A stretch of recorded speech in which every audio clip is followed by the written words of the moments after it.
Sir, my second question is, I'm aware of unseen guest in my house. This has been happening quite some time, but apparently I'm the only one who sees this or hears this. Not much of seeing but hearing. Of lately, when I woke up one morning, I heard the chair moving. I thought it was my husband or my daughter, but the lights were not on, only where I was. Then I let that go. But recently, there was a very prominent knock on my door. When I asked my husband whether he knocked the door, he said no. I asked my daughter, she said no. Way back in 2004, I lost my father and a very good friend. But it was my father who always came in my dream. Even yesterday, he appeared in my dream. Come Saturday, 5th of July, will be his 10 years of him passing away. So is there any sign, sir, that you can tell me that I could do? And the causes of this happening in my home? Thank you. So you have been getting visits by an unseen being, and you get dreams of your father. Yeah, it is possible and maybe probable that this being that comes back is your father, because in the Buddha's teachings, most beings after they pass away, or most humans after we pass away, you go into the ghost realm. And when somebody goes into the ghost realm, that person is suffering and he needs help. And he will come to the person whom he thinks is more likely to help him. So, if your father is closer to you than your other siblings, your father will come to you. So the Buddha said that we can only help our departed relative if that person is born in the ghost realm. Mainly, I think, because only ghosts can come back. So, how do we help ghosts? There's firstly, the most important thing they need is food. Secondly is clothing. So I suggest that you, when you go back, to light some incense and inform your father and also other departed relatives whom you may have forgotten, that you want to do dana on their behalf to help them. So you could burn this incense for like 3 nights and you tell them you're going to do this dana on a certain day. So when you go to this a temple where there are a few monks, then you make the offering. At the moment you make the offering, you think of all your departed relatives, and then transfer the merit to them. And after you come home, you can still repeat it at night, because ghosts come out at night. I tell you some interesting stories. Recently, there's one devotee in Penang. He has started to listen to my Dharma talks, and he liked it very much. So he contacted me. Then he told me that these the things I say about ghosts coming back, he said, is really true. He said his friend, a couple, an old couple, they were sleeping in their house at night. In the middle of the night, they heard a lot of noise in the garden. So the husband asked the wife to go to the window and see who is making all that noise in the garden. So the wife went to the window and looked. There's nobody in the garden. Then they went back to sleep. And then again the noise, a lot of noise in the garden. Again she went to the window to see. Again nobody. And then she thought, why don't I look at the CCTV? Then she went to the CCTV to look. She was shocked to see an old lady sitting in the garden. Then she rushed to the window to look. Nobody. Then she rushed to the CCTV. Old lady. Rushed to the window. Nobody. Then slowly they realized this unseen being. They're very frightened and went back to bed. Next day, they went to the medium to ask. You know what the medium told them? This old lady was your nanny in a previous lifetime. You know, old days, this nanny, what they call Lai Ma. These nannies, they look after the baby, also give them milk. So she was fed in a previous life. Now the nanny has become a ghost, very hungry. Who to turn to? And then she thinks of this person. Last time I gave her milk, surely she will help me. So that's why she comes back. That's why the Buddha said that we have many relatives in the ghost realm. We have forgotten. Even previous life, they come to us. But we have forgotten them. Yeah. That's why when we transfer merit, we don't think of one relative or two. You don't have to name them. You just say all my relatives, meaning all who are related to me in some way. Even this nanny, transfer the merit to you. You need it. So if we do this, they are very happy with us. Then they become our Gui Jin, Guai Yin. Then they look after you, protect you. So that is one story. Another story also very recently told to me by a devotee from SP. She said that her mother passed away, and then the anniversary day, I don't know, 1 year or something was coming up. Then she remembered she has to do some dana for that for the mother. But just before that anniversary date, an uncle passed away. So when the uncle passed away, then she was occupied with this uncle and was thinking she has to do merit for this uncle. So one day she saw 2 monks on arms round. So very happy, quickly went to buy some food, thinking to make this offering for the uncle who just passed away. So she said, she went to this monk, knelt down to offer to this monk. She saw the mother behind the monk, smiling so happily, She had never seen the mother so happy. Then she remembered our anniversary. Then she transferred the merit for the mother as well as the uncle. So you see, they're waiting for you to help. So like this, coming back to the house and letting you know that somebody is around. Why? Because he needs the help. So you must do this offering as many times as you can. Yeah. Somebody is shy to talk. Bhante, I find it easy to try to practice mindfulness in my daily activities, that is in speech, to be aware of my emotions, mood, and aware of my thoughts, that is like those chatting in the mind, etc. For me, I find it more difficult to have a sitting meditation, as every time when I try to do sitting meditation, I would feel anxious or tense, and very difficult to bring my mind to a calm state.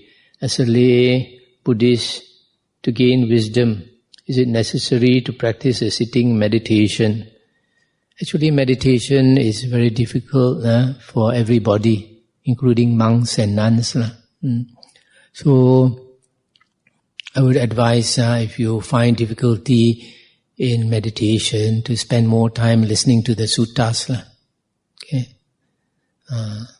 The other thing I like to say about meditation is that, like for example, mindfulness of the breath. A lot of people, when you practice mindfulness of the breath, you try to focus on the breath. That is very difficult. Firstly, because our mind, the 5 hindrances are very strong. So you try to observe the breath. It's as though there's a brick wall in front of you. You cannot see behind the brick wall. You cannot see the breath. Yeah. If you try to meditate anapanasati, I would advise that when you sit down, relax, then firstly be aware of your body. This being aware of the body, just now I talked about sampajanya, mindfulness of the body. The Buddha said, kaya gata sati, mindfulness directed to the body leads to the deathless. It's very important to always direct your mindfulness to the body.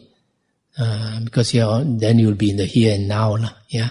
First you direct your attention to the body, and then be aware of your breathing.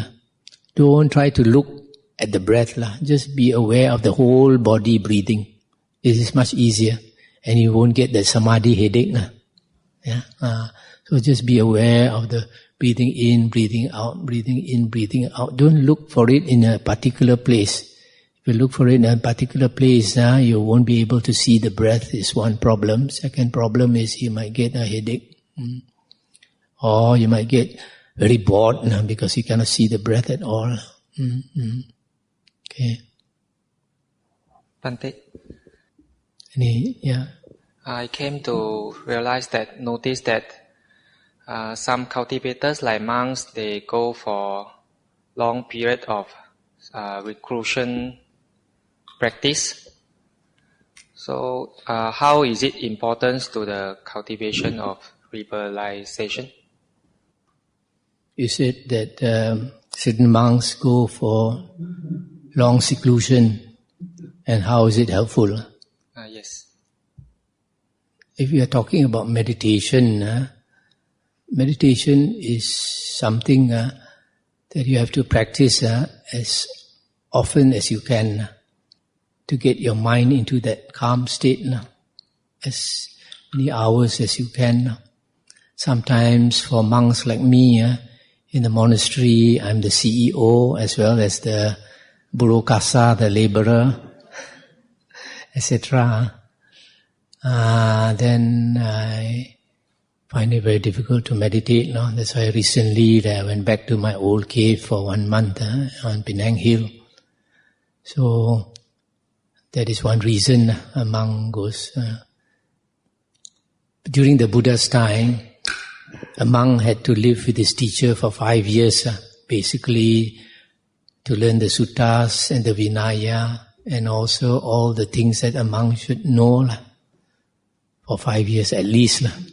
Then after that, if the monk is capable of living alone, he'll be encouraged to go to live alone for as many years as he can. The only thing is not all monks are capable of living alone. When a monk lives alone, he needs very strong discipline. If he doesn't have very strong discipline, then because there's nobody watching him, he'll sleep more than he should. Yeah.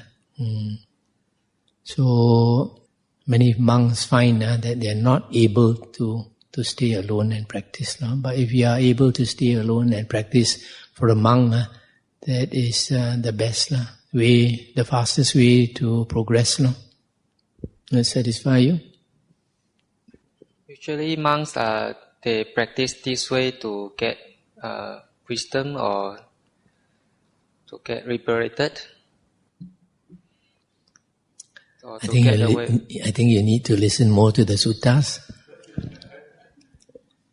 A lot of things that you ask can be found in the suttas if you listen. Bhante, how about if I were to, after retirement, I practice in a more diligent way? Is it too late from your view? Of course. Thanks. Can I just mention one thing? A few years ago, in Tapa, a 45-year-old lady and her son were killed in an accident. And then after that, Chinese, they like to employ these Taoist people to come and do chanting for 2 nights. It was pretty costly, 2 nights, 20,000. In spite of the chanting, later they came to me, because at night, 3 of them heard the ghost crying. Only 3. So many people in the house, only 3 of them heard the ghost crying. So that made them doubtful whether all that Taoist chanting actually helped their relative. So they came to me. So now, why is it that only 3 people heard the crying? Because these 3 people were closest to the ghost. to the disease.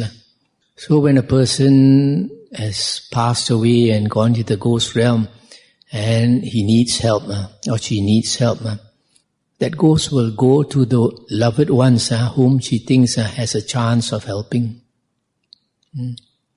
That's why they come to us. We need to do something.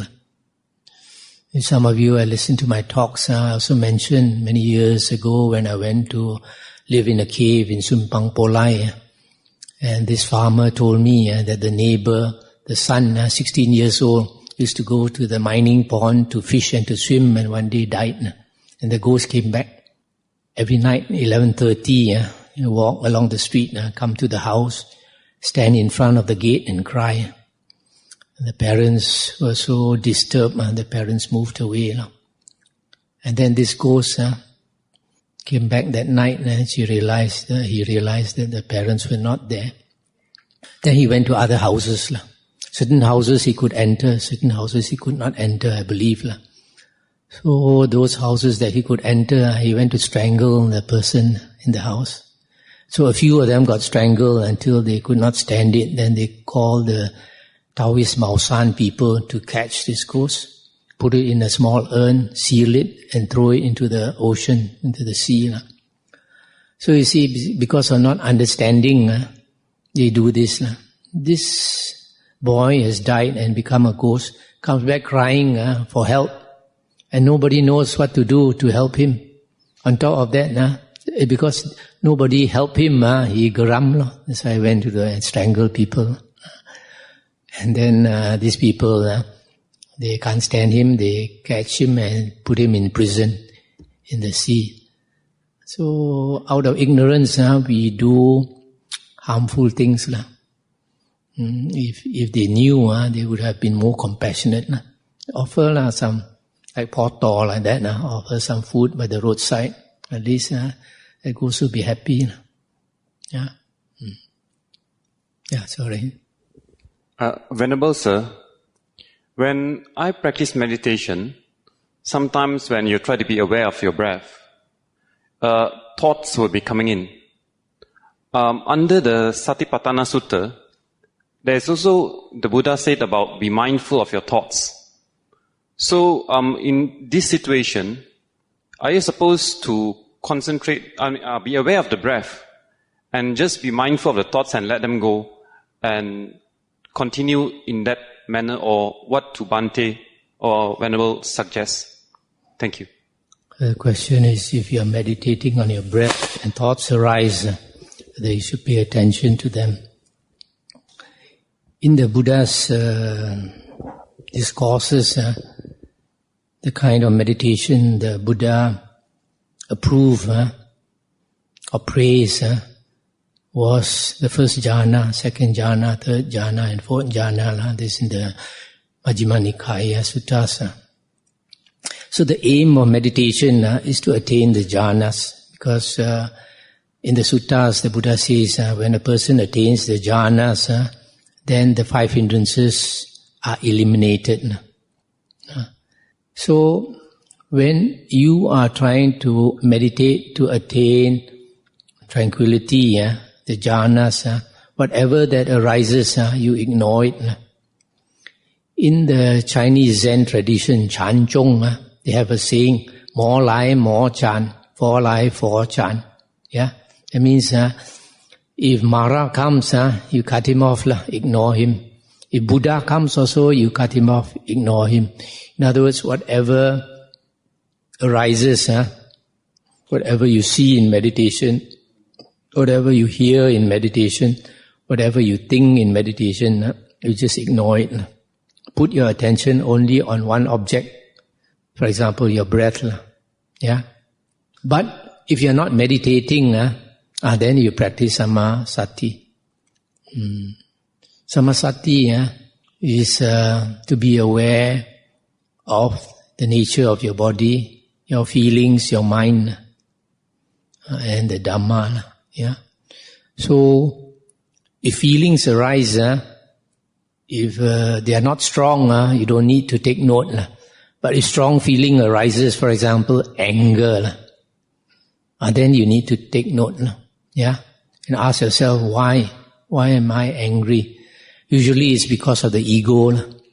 You cannot stand. It's not that you cannot stand, your ego cannot stand. Yeah.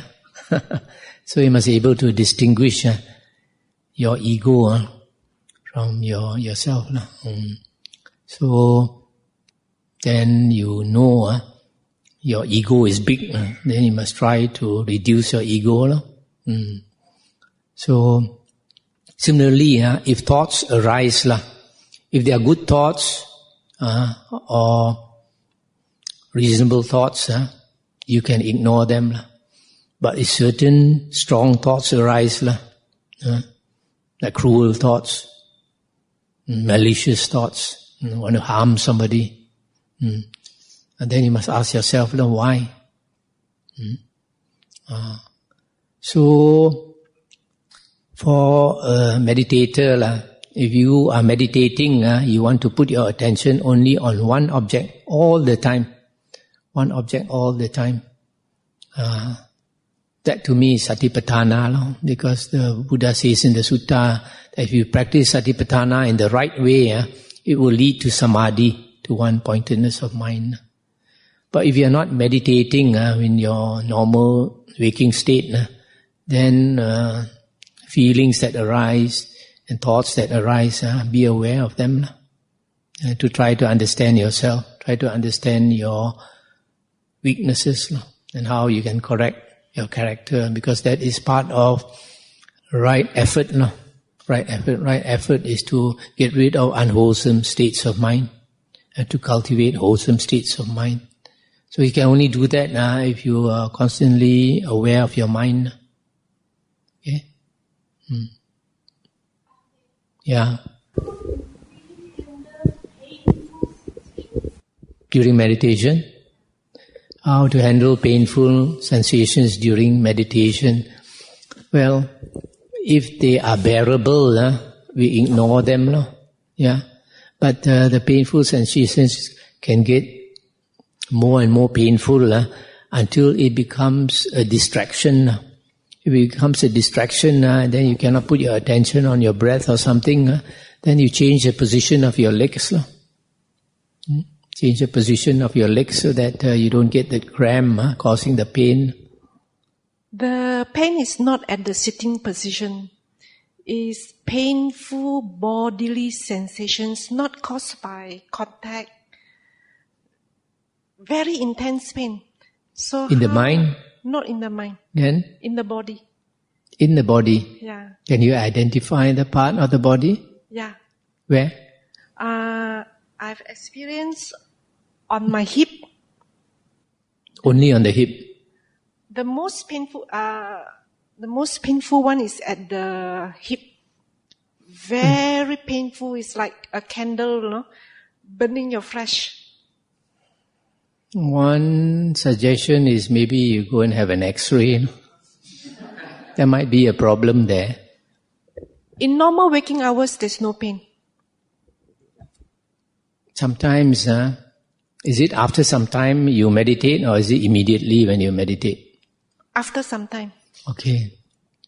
Our mind, past thoughts sink into our mind, just like, see, suppose you have a glass of water, muddy water, okay? If you shake that muddy water, the mud rises, yeah? If you leave it for a long time, the mud sinks down, settles down, yeah? So our mind is like the settled mud. A lot of things from the past has settled down, okay? Settled down. And then when we meditate, we are going into our mind, deeper and deeper into our mind. As we go into our mind, sometimes things from the past can come up, okay? So things that we have forgotten. For example, one old lady asked me many years ago, she said when she meditates, initially it's okay. After some time, she's unable to breathe, very suffocating. She asked me why. I said, there's a possibility in your previous life you may have drowned. So you have forgotten about it. But when you meditate, this thing surfaces. So she finds it so hard to breathe. In the Nikayas, is painful sensation part of the Buddhistic meditative experience? As I mentioned just now, if you are meditating to attain one-pointedness of mind, you should have only one object. But if you are not sitting down in meditation, then you can contemplate. Thank you. Bhante, in Satipatthana Sutta, the Buddha said that he or she avoids contemplating internally or externally, or both internally and externally. Could Bhante help to clarify what did the Buddha mean by externally and provide some examples on how to practice that?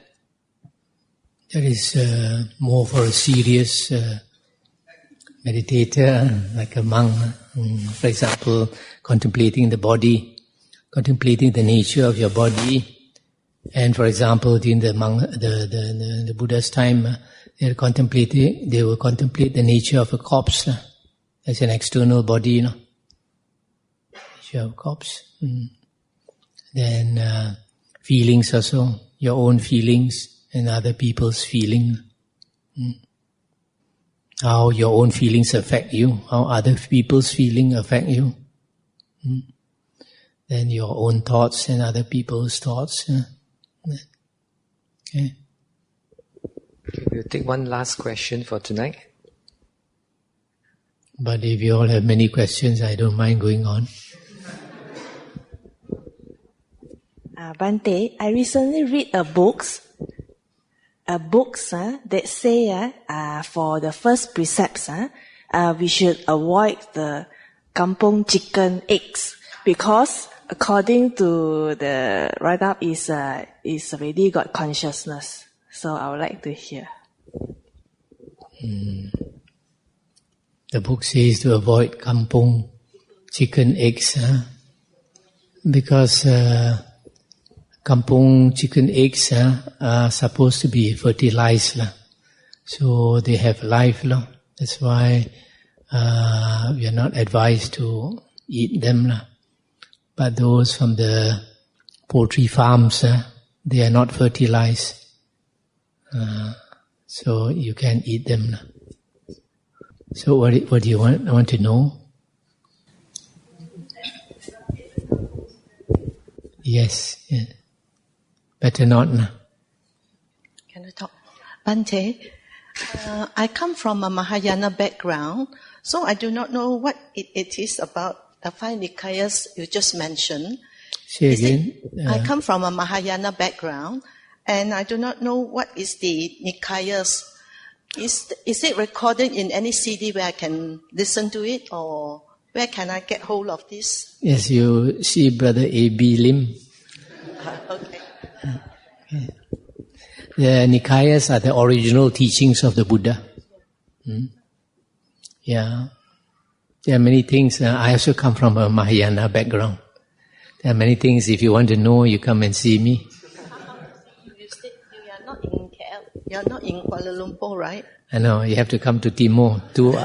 Is there any email or connection to the email? Yeah, but I don't like to answer email. Is it recorded in the CD's form?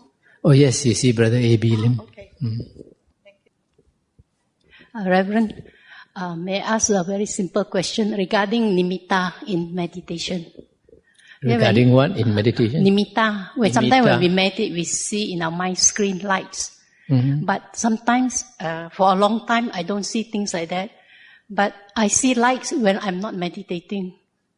I just like to know how to get rid of that, or I just don't be bothered about it.